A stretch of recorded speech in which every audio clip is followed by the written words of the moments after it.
Okay, so today's topic of discussion is freeing the feminine from masculine spaces. The first thing I want to clarify is that we're talking about the toxic engagement or emanation of masculinity. Masculine energy, in and of itself, is not a negative thing, it's not a bad thing, and in fact, the goal, the ideal um, scenario or environment would be a balance between masculine and feminine. That's like communal wise, internally wise, we have that balance. We always want to work towards a dualistic state where everything has space to exist and to express itself. There is power in femininity, there's power in masculinity, and there's abilities that come from both energies, and being able to work with both energies and not aligning or identifying with only one will open the world for you. So I want to clarify that we're freeing the feminine from toxic masculine spaces. The best example I have for this is patriarchy, and patriarchy by definition is a social system where men hold primary power and privilege. um, so again, in the Western world, we live in a patriarchy, right? And um, the first part of this video is really to get you to reflect on how much of our world is built on the foundation of masculine energy. Instead of that balance between the two, it's rooted in masculine energy, and therefore masculine energy is guiding all of the other principles. Instead of working with femininity, it is boxing it into a category, and there's a right way and a wrong way to be feminine or to exist with feminine energy, essentially. Um, so, again, to clarify the difference between masculine and feminine energy, we're not talking about men versus women necessarily. Every person has access to both feminine and masculine energy.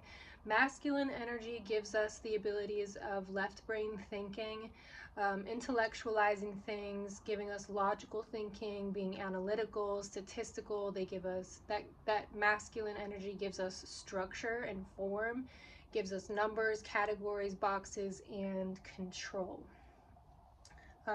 Feminine energy, the best way I like to think about it is fluid expression, creativity, willingness, the ability to flow, to change, to move, to produce, to create.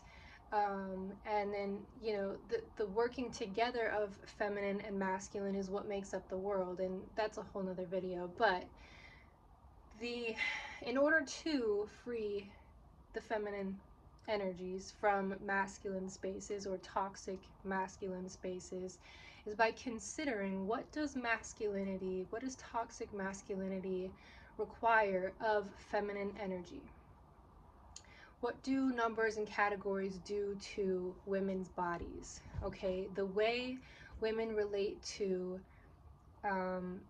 their weight, the numbers associated with women's bodies are in their weight, in their measurements, in their calories, and you also see this. I mean, men also deal with these numbers being restrictive on their bodies as far as weight expectations, calories. You find it easily if you look towards the fitness world. There's a way to be fit without relying so heavily on the masculine energy of numbers and measurements.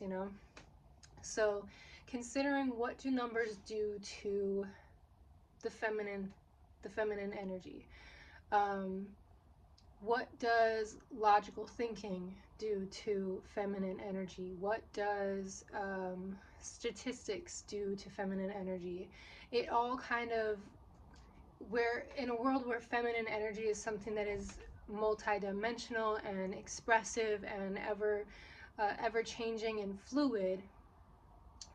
Viewing the feminine through a masculine gaze requires that you put a number on it, you put an aesthetic category on it, you box it into something so that you can define it, and then that feminine energy feels pressured to not change or not vary from whatever that definition it has been given in the masculine gaze.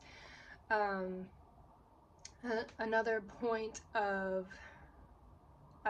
reflection would be, what does the feminine become in a masculine society? So what happens to the feminine role or the feminine energy within a patriarchy, within a toxically masculine energy society?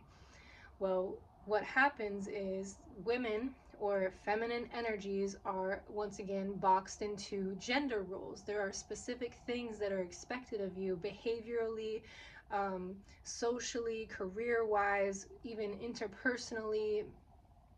Women, it just kind of, it's like a lingering shadow. So women, or just people who have feminine energy, who are more rooted in that feminine energy, it tends to be affected by the masculine, even when men or masculine energy is not technically in those spaces. So it's disconnecting feminine people from that energy by still being in the room. Without us, like, subconsciously, it's affecting the way we relate to each other and the way we relate to our worth and our value.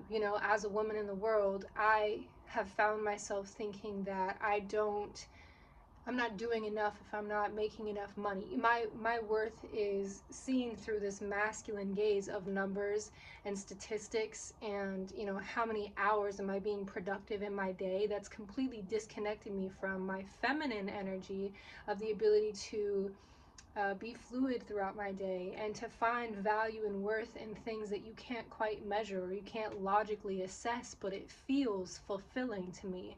And you can only understand that if you're listening to me through a feminine gaze, where if you are attached to your masculine gaze, you won't be able to understand, what am I even talking about. It's like, that's a bunch of hoopla, it's a bunch of hippy dippy bullshit, because I can't put a number on it, I can't measure it, I can't compare it to someone else's time spent, or money saved, or money made, etc., etc. So one more point of reflection would be, what happens to the masculine when it is in a feminine society or a matriarchy?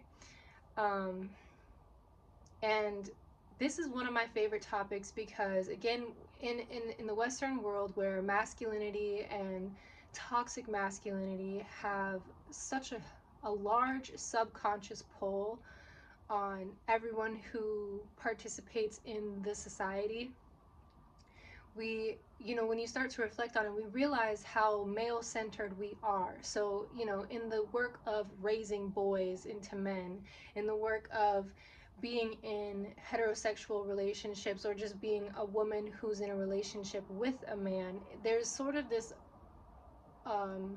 subconscious agreement that we all agree that boys and men are allowed to do as they please or whatever, and women sort of serve the purpose of making boys and men's lives easier, and we serve the masculine. Femininity serves the masculine energy. Feminine energy serves the masculine energy. And as we're born into this world and we're raised in this sort of society, we don't get the choice point to say, do you agree or do you disagree? You just kind of play your part in it.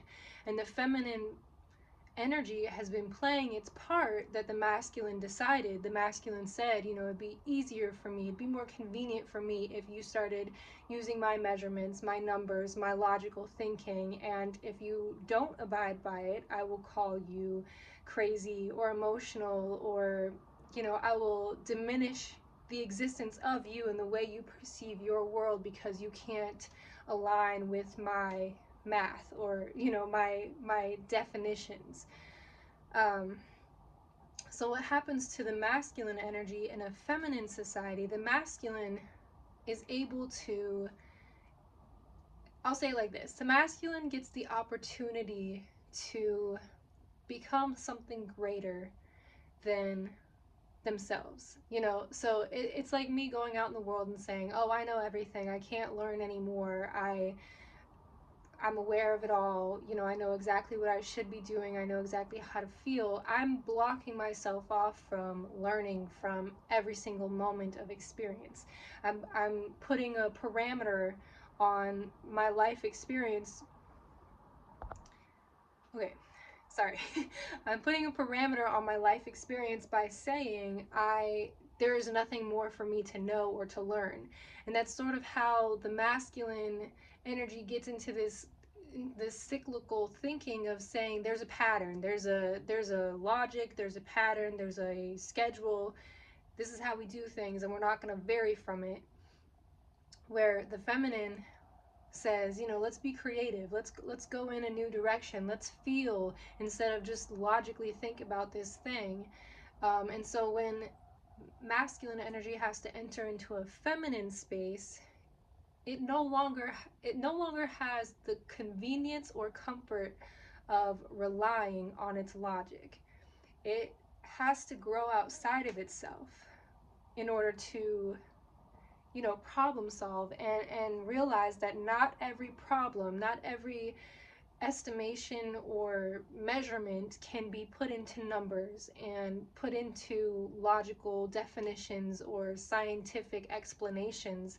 Sometimes um, there are explanations to things that are more emotional, more feeling, more creative. You have to paint it in order to express something. You have to express yourself in order to convey a message rather than just say it is this or it is that. You know, that logical thinking of it's one or the other. So, yeah, those are just 3 points of reflection to think about, even in your own time. What do you notice when you consider what does logical thinking do to feminine energy? What does the feminine become in a masculine space, and what does the masculine become in a feminine space? Where's the opportunity in that duality? Because again, both serve their purpose. It's both require either one to grow and to see outside themselves. But when we live in a society or a collective that is imbalanced and not willing to create space for the other, that's when we start to get into those subconscious patterns of not even reflecting and saying, oh wait, there's not enough space for my type of energy. I'm finding I have to mask, or I have to control certain pieces of myself, or I have to change or nitpick pieces of myself in order to fit into the space that I'm entering. And that's why, again, also like leaving the workspace sometimes can be so, you feel so exhausted at the end of the day. And it's like you might have the most calm office job where you don't actually do anything physically exhausting. But if there's an imbalance between those two energies, your energy is feeling that relief of no longer having to check those boxes or align with those numbers once you are able to leave. Another point to reflect on would be when you're engaging with feminine energy as a woman or a man or any person, any type of person at all, if you are trying to connect to feminine energy, because again, there's a lot of conversation right now about feminism, the freedom of women, the empowerment of women. It's important to specify when you're engaging with this feminine energy in your own life, is it true feminine energy, or is it feminine energy through the male gaze or through the masculine lens? And again, I think once you reflect on what happens to feminine energy in masculine spaces, you're able to sort of see, oh, this is not actually my feminine energy coming through. This is me playing the feminine role in a masculine space. So, for example, um, you know, and this is not to throw shade. If the shoe fits, wear it, but if it doesn't, you don't have to put it on. Either way, think about you're going out to a place, to an event or something. What are you doing to your physical body? Are you putting on makeup? Are you changing the way your hair lies? You know, how many adjustments are you making to your physical body as a woman or a man before you go to a certain space, and then consider, is that space more masculine or more feminine? And in different spaces, what ways do you change the way you present yourself, even body language wise? It doesn't even have to be like your physical representation, but body language wise. There's, I think, a lot of things that women are inherently expected to do to their physical bodies that we don't really discuss, especially at a collective level, like shaving one's legs. It's I mean, incredibly rare to find a woman who does not shave her legs. And it seems like a compulsive thing. Like we almost are ingrained to find that to be a masculine thing, even though when you're born a woman, you grow hair on your legs. So according to the divine nature of the universe, hair on your legs is a feminine thing. If the dots are there if you want to connect them. If not, I'm but just thinking about in what ways do you alter yourself when you're entering specific spaces. And furthermore, if you know you're going into a masculine space, or you're thinking you might be, it's not always easy to see beforehand, essentially, but if you're going into a masculine space, can you hold space for your own feminine energy and not alter yourself compulsively or unintentionally? Or can you, do one of the rituals but leave one of the other rituals behind? Are there ways that you can adjust the levels to which you try to assimilate in masculine spaces, especially if you are a feminine presenting person, if you are representing the feminine energy? I, as a woman, I claim that I present the feminine energy. Not every woman is going to claim that. That's fine. It's not about gender at all. It's really deciding, what energy do I want to make space for in my life? If you want to get more into your creative self, and a lot of like spiritual work has to do with feminine energy, especially if you've been so far removed from feminine energy.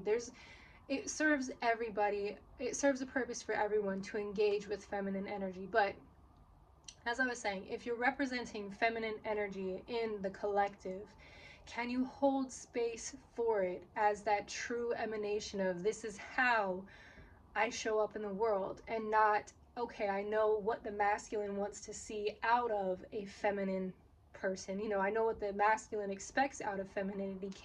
Do I want to fulfill their idea of it, or can I engage with it authentically, and then can I trust them to adjust, or allow them to be uncomfortable with it? Because that's, the masculine doesn't necessarily do a lot in this world. The toxic masculine doesn't do a lot to make space for feminine comfort.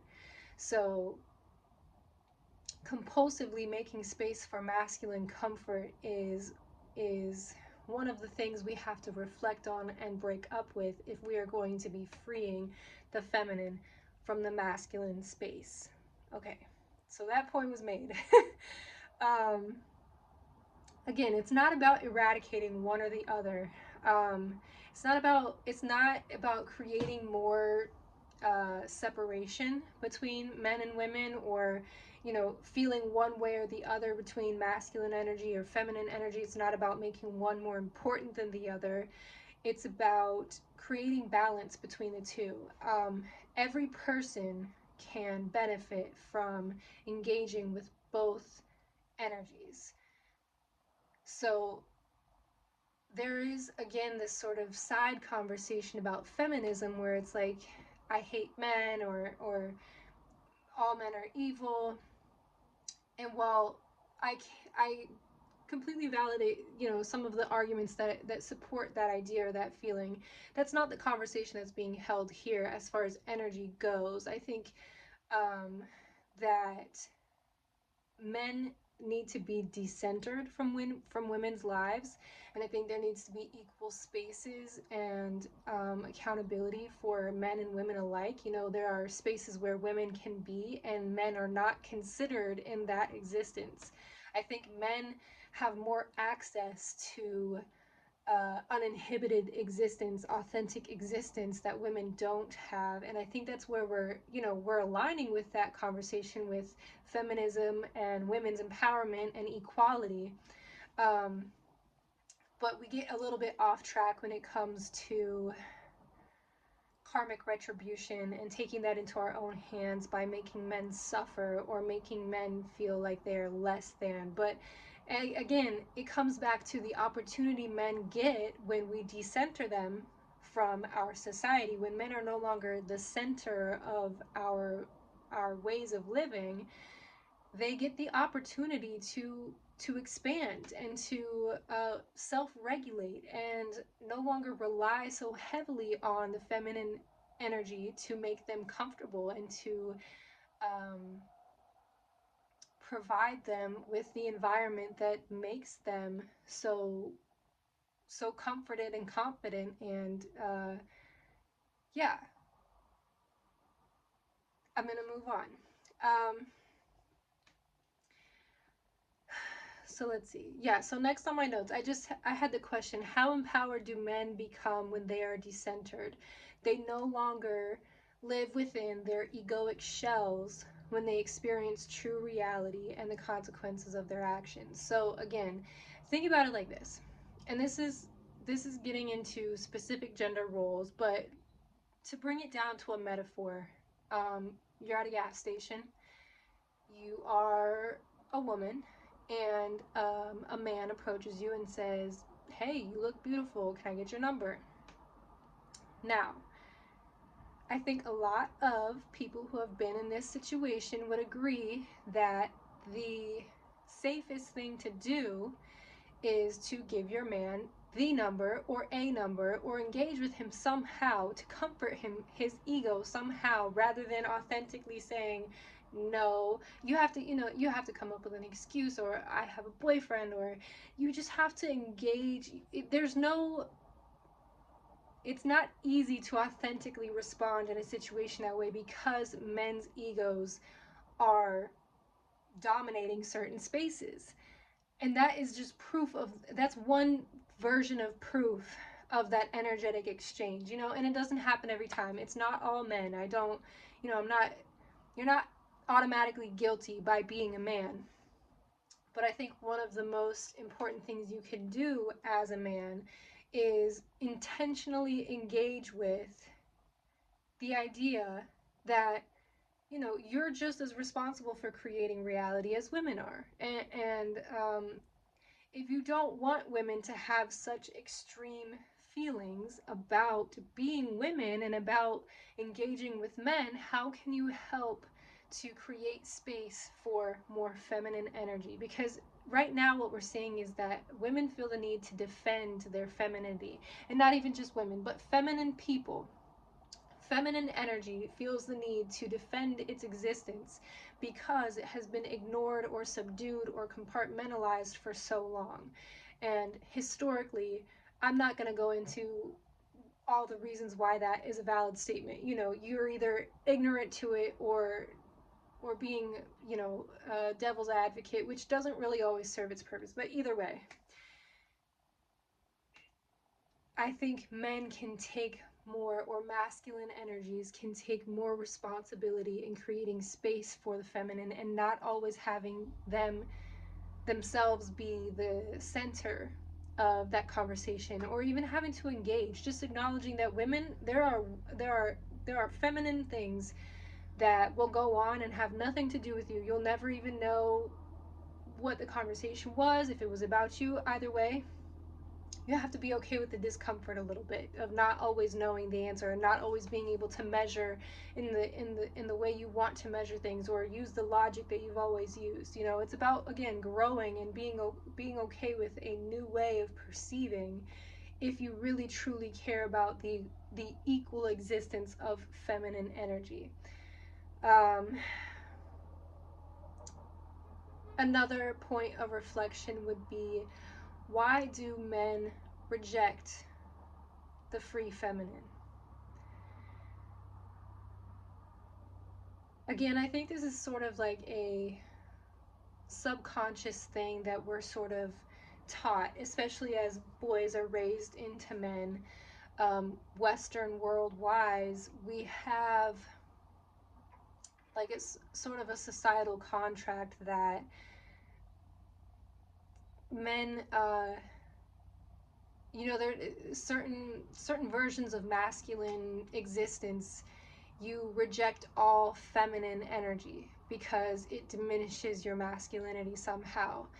And I think that is a version of energetic control, and something that is used to keep humanity back, held back,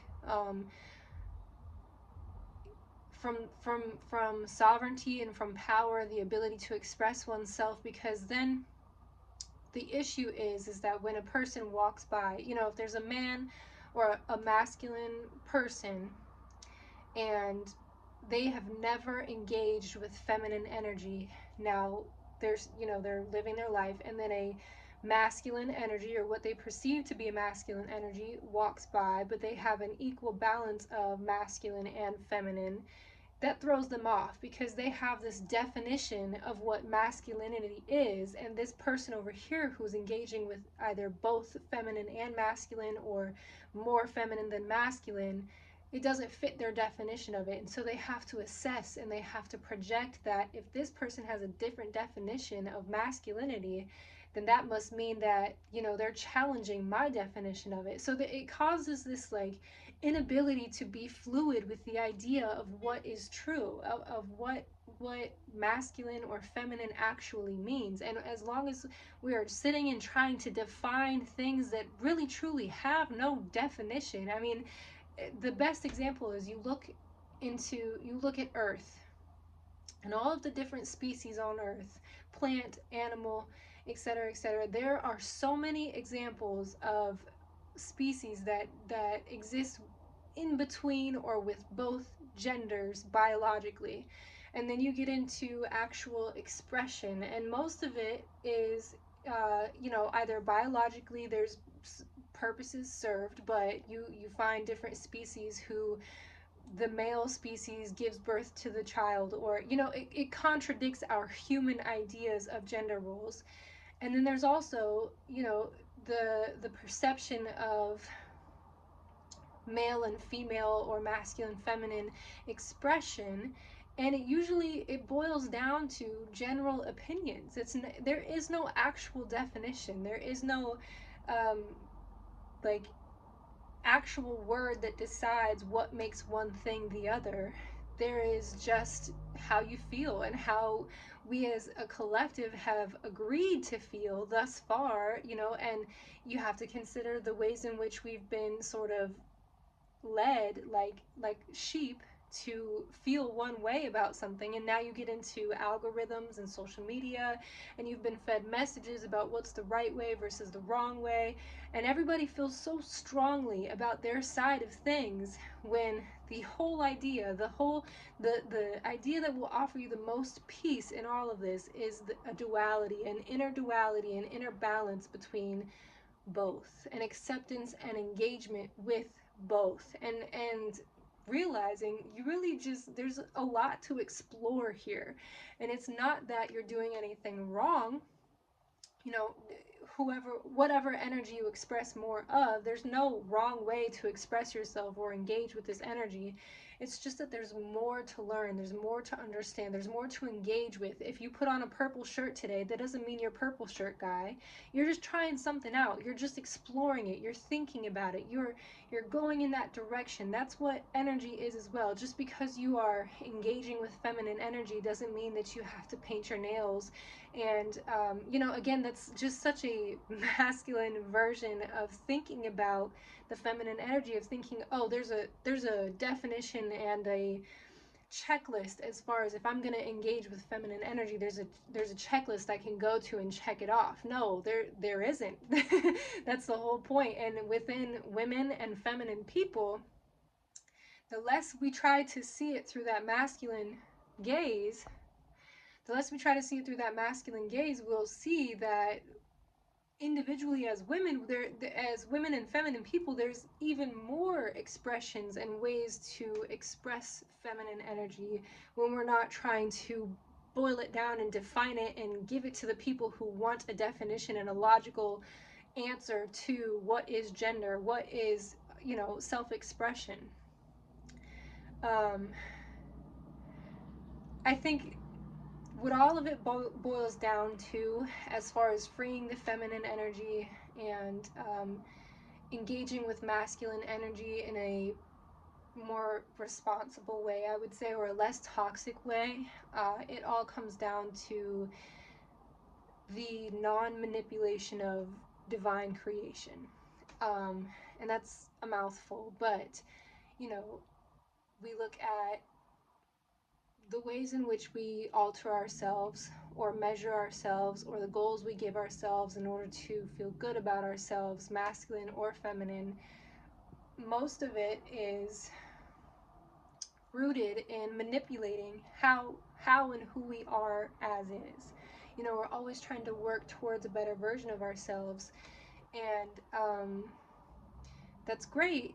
But it's also, where is the space for accepting ourselves as is? Again, looking to nature, you see a tree outside and you don't know, I don't know, I can't identify whether a tree is male or female, as far as whether it's putting pollen out or not. But the tree expresses itself. It grows its leaves, it grows its bark, it grows as tall as it wants to be, as wide as it wants to be. And then, we as humans come in and we'll trim the limbs back, or we'll chop the tree down and cut it into 8-foot planks. We just have this sort of obsession with making things um, digestible, making it comfortable for our categories and our numbers and our boxes. And I think that we could all benefit from exploring what happens when we don't manipulate what divinely is. When we don't mow our lawns, what life grows there. When we don't shave our legs, what happens to our lives, what happens to our society. um, yeah, I think I'm gonna stop there. um, yeah, I think that it is everyone's responsibility and duty to engage with both masculine and feminine energy intentionally, and to see what both energies have to offer. And yeah, so if you have any questions or comments or rebuttals, I would love to hear them. Leave them in the comments. Yeah, enjoy your day.